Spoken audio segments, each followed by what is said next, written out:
નમસ્કાર મિત્રો, વિડીયોમાં તમારું સ્વાગત છે। જી હા મિત્રો, અત્યારે હાલ મોટા અને મહત્વના સમાચાર સામે આવી રહ્યા છે। તો મિત્રો, સમાચારમાં વાત કરીએ તો હાલ હમણાં આકાશમાંથી પૈસાનો વરસાદ થયાના અહેવાલ મળી રહ્યા છે। અમેરિકાના ટ્રેન રાઇડમાં એક વ્યક્તિએ પોતાના પિતાના અંતિમ સંસ્કાર પર હેલિકોપ્ટરમાંથી ફૂલો અને પૈસાનો વરસાદ કર્યો હતો। આ દરમિયાન ગુલાબની પાખડીઓ સાથે કુલ 4,70,000 રૂપિયાનો વરસાદ કરવામાં આવ્યો હતો। આકાશમાંથી વરસતી નોટોને પકડવા માટે મોટી ભીડ એકઠી થઈ ગઈ હતી। જી હા મિત્રો, અત્યારે હાલ મોટા અને મહત્વના સમાચાર સામે આવી રહ્યા છે। તે માણસે કહ્યું હતું કે તેના પિતા ડેરેલ થોમસ હંમેશા લોકો માટે કંઈક પણ કરવા તૈયાર રહેતા હતા। તેઓ એક સફળ ઉદ્યોગપતિ હોવાથી સાથે સાથે દાનવીર પણ હતા। આ એક કરવું એ થોમસની પ્રેમની છેલ્લી અભિવ્યક્તિ હતી। આ તેમને છેલ્લી ઈચ્છા હતી કે જે મેં પૂરી કરી છે। ત્યારે આ માણસે અંતિમ સંસ્કારમાં હેલિકોપ્ટરથી પૈસાનો વરસાદ કરતા ભારે ચર્ચા જગાવી છે।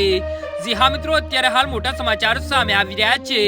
મીડિયા રિપોર્ટ્સ અનુસાર પોલીસને ફક્ત ફૂલોનો વરસાદ વિશે જાણ કરવામાં આવી હતી, પરંતુ પૈસાના વરસાદ અંગે કોઈ માહિતી આપવામાં આવી ન હતી। જોકે ટ્રેડાઇડે પોલીસને સ્પષ્ટતા કરી હતી કે તેઓ આ મામલાની તપાસ કરી નથી, પરંતુ રેફરન્ટ એવિએશન એડમિનિસ્ટ્રેશન એ આ હેલિકોપ્ટર ઉડાન અને પૈસા વરસાવવાની ઘટનાની તપાસ શરૂ કરી દીધી છે।